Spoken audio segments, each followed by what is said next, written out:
Hello बच्चों, आज हम करने वाले हैं गणित की कक्षा 7 की वर्कशीट नंबर 13 10/11/2020 के लिए राष्ट्रीय राजधानी क्षेत्र दिल्ली की शिक्षा निदेशालय द्वारा जारी की गई है। राशियों की तुलना। इस वर्कशीट में हम पढ़ने वाले हैं राशियों की तुलना। प्रतिशत में किस तरीके से होती हैं, किस तरीके से बढ़ती हैं राशियाँ, किस तरीके से घटती हैं, और भी काफ़ी चीज़ें हैं जो हम पढ़ेंगे इस वर्कशीट में। चलिए देखते हैं। अनुपातों में प्रतिशत। पहले अनुपातों में प्रतिशत किस तरीके से निकाला जाता है। देखिए, जैसे हमें दिया हुआ है 15 मिठाइयों को मोनू और सोनू में इस प्रकार बांटा कि मोनू को 3 मिठाई और सोनू को 12 मिठाई मिली। उन्हें कुल मिठाई का कितना प्रतिशत मिला। तो हमें ये बताना है मोनू को जो मिला है वो 3 मिठाइयाँ मिली, कितने में से मिली है, 15 में से मिली हैं। ठीक है, तो 3/15 जो कुल भाग होता है वो हमेशा आपको बटे में हर में लिखना होता है, और जितना मिला है वो ऊपर लिखना होता है। यहाँ 5 नहीं आएगा, यहाँ 15 आएगा। अब जब आप इसको सॉल्व करेंगे तो आ जाएगा आपका मोनू को जो मिला है वो 20% मिला है। अब सोनू को कितना मिला है बच्चों, तो सोनू को जो है वो 12 मिठाइयाँ मिली, कितने में से मिली हैं, 15 में से मिली है। तो 12/15 गुणा में कितने का प्रतिशत हम निकाल रहे हैं, 100 का। तो जब इसको सॉल्व किया जाएगा तो ये आ जाएगा 80%। ओके, अब इसी तरीके से अब राशियों में बढ़त या घटत किस तरीके से होती है, ये देखिए। उदाहरण है यहाँ पर, किसी देश में पिछले 10 वर्षों में अशिक्षितों की संख्या 150 लाख से घटकर 100 लाख रह गई। घटने का प्रतिशत हमें ज्ञात करना है। 150 से घटकर 100 रह गई, तो कितने घट गई, 150 में से 100 को माइनस कर दिया। यहाँ पर प्रारंभिक राशि में जो परिवर्तन हुआ है वो आया है आपका 50 लाख। ठीक है, तो अंतर राशि में परिवर्तन कितने प्रतिशत का हुआ है, तो जितना घटा उसको ऊपर लिखा। प्रारंभिक राशि जो थी कितने से घट गई वो हमें नीचे लिखना है, हर में लिखना है। और कितने का प्रतिशत हम ज्ञात कर रहे हैं, 100 का, तो 100 गुणा में लिखना है। अब जब इसको आप सॉल्व करेंगे तो ये आ जाएगा आपका आंसर 33 सही 1/3%, यानी कि जो राशि में परिवर्तन हुआ है वो हुआ है 33 सही 1/3% का। अब आगे देखते हैं। अब बात आती है बच्चों क्रय और विक्रय मूल्य की।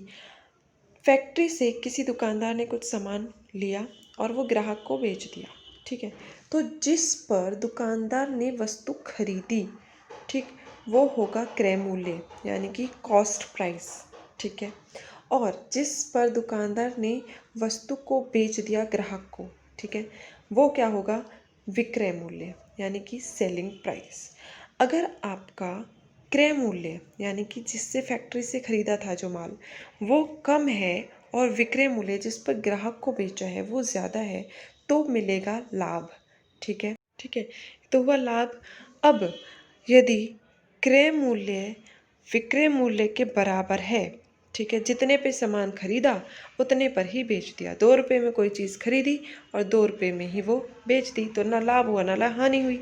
ठीक, अब यदि क्रय मूल्य ज़्यादा है और विक्रय मूल्य कम है, अगर मान लीजिए आपने कोई सामान लिया है फैक्ट्री से, वो 3 रुपये में लिया है और उसको जब ग्राहक को बेचा तो वो 2 रुपये में बेचा, तो कम में बेचा, आपको अपने पास से 1 रुपया और लग गया, तो इसका मतलब क्या हुआ है, हानि हुई है। और हानि क्या होती है, cost price minus selling price, यानी कि क्रय मूल्य माइनस विक्रय मूल्य, यानी कि बिल्कुल लाभ का अपोजिट।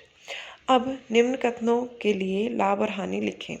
एक फूलदान 120 रुपये में खरीदा गया और 108 रुपये में बेचा गया। कोई फूलदान है वो 120 रुपये में खरीदा गया है और 108 रुपये में उसको बेचा गया है, तो ज़्यादा में खरीदा कम में बेचा, तो क्या होगा, हानि होगी। आप यहाँ लिखेंगे हानि।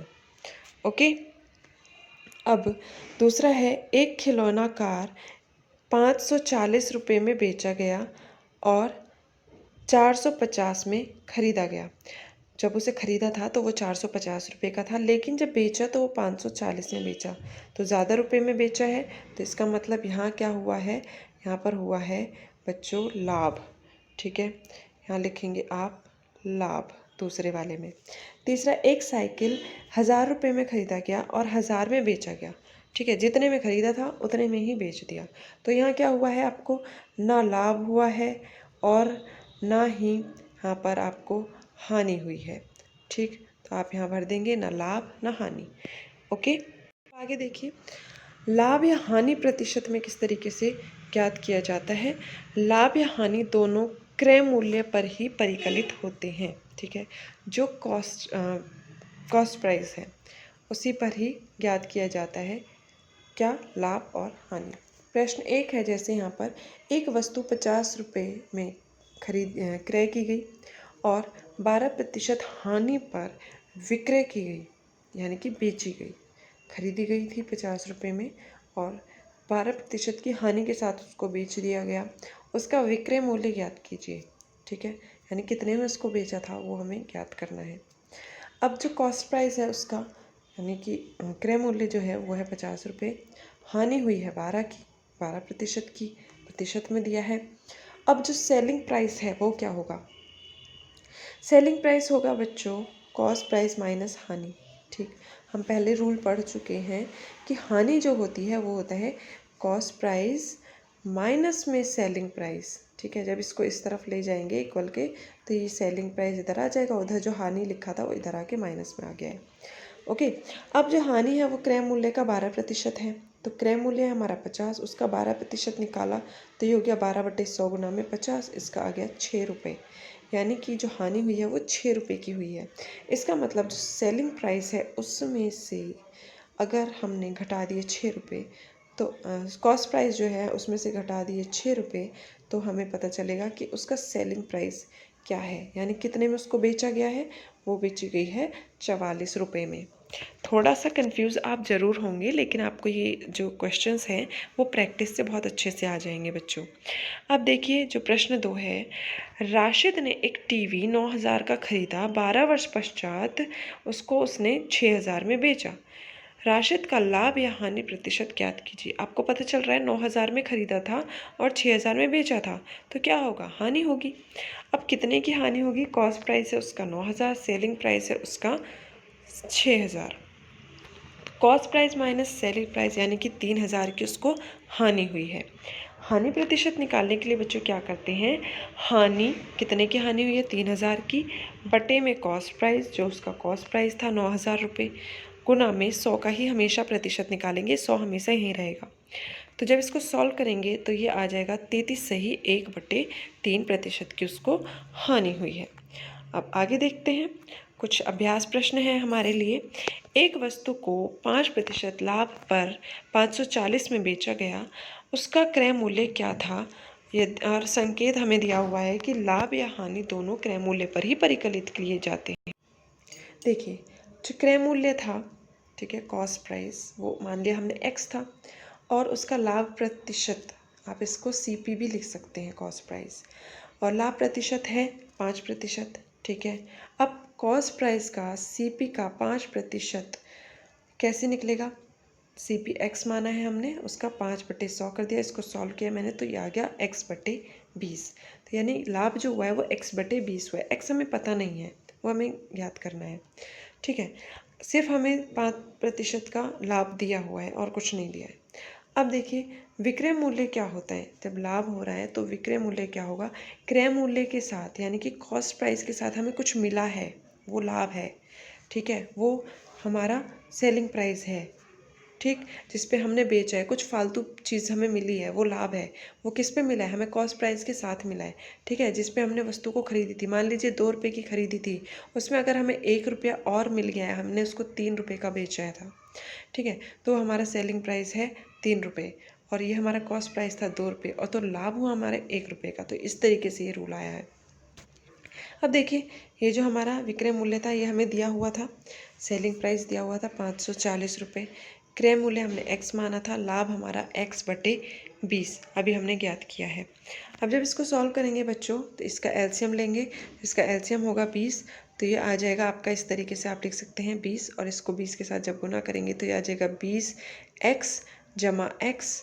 ठीक है, 20x जमा x कितना होता है? 21x होता है, और ये जो ये वाला 20 है ये गुना में इस तरफ आ गया है, तो इन दोनों की जब गुना करेंगे तो आएगा आपका ये 10,800 और बटे में ये चला जाएगा इसके नीचे, तो मैंने बस थोड़ा घुमा कर लिख दिया है x बराबर 10,800 बटे में 21। जब 21 से इसको भाग देंगे तो आएगा 514.28। इसका मतलब जो क्रय मूल्य है, कॉस्ट प्राइस है, वो क्या होगा? 514, लेकिन उसको बेचा कितने में था? 540 में बेचा था, और ये था उसका असली प्राइस 514 रुपये 28 पैसे। ओके, चलिए अब अगला प्रश्न देखते हैं। ये थोड़ा इजी है उससे। तो ये वाला प्रश्न है, एक दुकानदार ने एक कुर्सी 375 रुपये में खरीदी तथा 400 रुपये में बेच दी। ज़्यादा में बेची जा रही है, कम में खरीदी जा रही है, तो लाभ प्रतिशत ज्ञात करो। अब लाभ प्रतिशत हमें निकालना है। देखिए, लाभ जो होता है वो होता है selling price minus cost price, जिस पर वो बेची है और जिस पर वो खरीदी गई थी।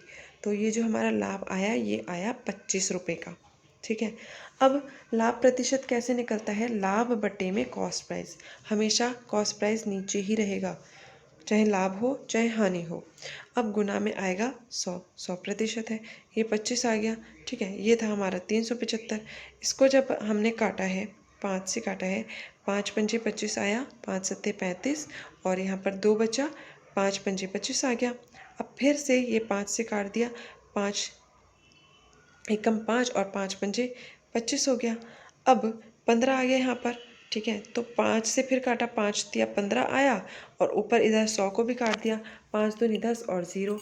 अब हमारे पास बचा 20/3%। इसको भी अगर आप सॉल्व करना चाहें तो कर सकते हैं। यह आ जाएगा आपका 6.6%, यानी कि 6.6% का लाभ हुआ है। आई होप आपको ये वर्कशीट समझ में आ गई होगी। अगर समझ में आई है तो आप वीडियो को लाइक कीजिए, और अगर आपने अभी तक चैनल को सब्सक्राइब नहीं किया है तो आप चैनल को सब्सक्राइब कीजिए। मिलते हैं नेक्स्ट वर्कशीट में।